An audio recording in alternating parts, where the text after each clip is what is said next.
हरे कृष्णा। राधे राधे दोस्तों। पाप मोचनी एकादशी पर आप घर के मंदिर में या फिर अलग से चौकी बिछाकर भी पूजा कर सकते हैं। सबसे पहले अपने भगवान जी को पंचामृत से स्नान करा दीजिए।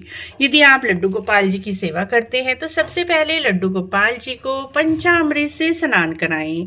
उसके बाद चंदन से दीप उन्हें तिलक करें, रोली लगाएं और इस दिन चावलों का उपयोग बिल्कुल भी ना करें। साथ ही तुलसी दल एक दिन पहले ही तोड़कर रख लें। भगवान जी के सामने देसी घी के दीपक को प्रज्वलित करें। दीपक के अंदर थोड़े से तिल आप अवश्य ही डालें, चाहे आप सफ़ेद तिल ले लीजिए या काले तिल ले लीजिए। कहा जाता है जितने तिल हमारे दीपक में चटकते हैं उतने ही हमारे पाप नष्ट होते हैं। आज के दिन भगवान जी को खीरे का भोग अवश्य ही लगाना चाहिए। तो आप खीरा एक दिन पहले ही मंगा कर रख लीजिए और भगवान जी को भोग स्वरूप खीरा इस दिन अवश्य ही अर्पित करें। तो देखिए, हम अपने घर के मंदिर में ही पूजा कर रहे हैं और हमने दीपक जलाकर उसके अंदर थोड़े से तिल डाले हैं। भगवान जी को खीरे का भोग लगाया है। उसी के साथ जो भी सात्विक भोजन आपने बनाया है उसका भोग भी आप लड्डू गोपाल जी को लगाएं। उसके बाद बड़े ही प्रेम पूर्वक यहीं पर हाथ में कुछ दाने तिल के या फिर फूल लेकर सीधे हाथ में और यहीं पर बैठकर पाप मोचनी एकादशी की व्रत कथा सुन लीजिए।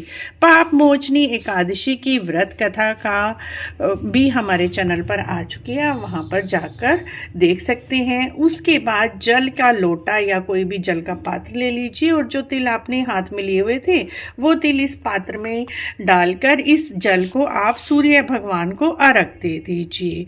फ्रेंड्स, इस तरह से बड़े ही सिंपल रूप से आप घर के मंदिर में ही पूजा कर सकते हैं।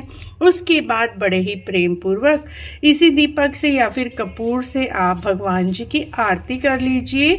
यदि आप कपूर आरती करना चाहते हैं तो एक अलग से दीपक में 2 कपूर की टिक्की जला लीजिए, नहीं तो इसी दीपक से आप जो भी आरती करते हैं हर रोज अपने लड्डू गोपाल जी की, वही आरती करके आप पाप मोचनी एकादशी का व्रत कर सकते हैं।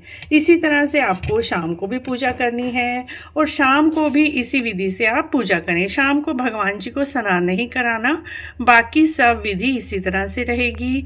और खीरे को आप जब फल आहार लें उस समय इस खीरे को प्रसाद रूप में परिवार के साथ ग्रहण कर लीजिए। आशा है आपको पाप मोचनी एकादशी की पूजा की विधि अच्छी लगी होगी। अच्छी लगी है तो आप हमारे चैनल को जरूर सब्सक्राइब करें, वीडियो को लाइक करें और शेयर भी करें।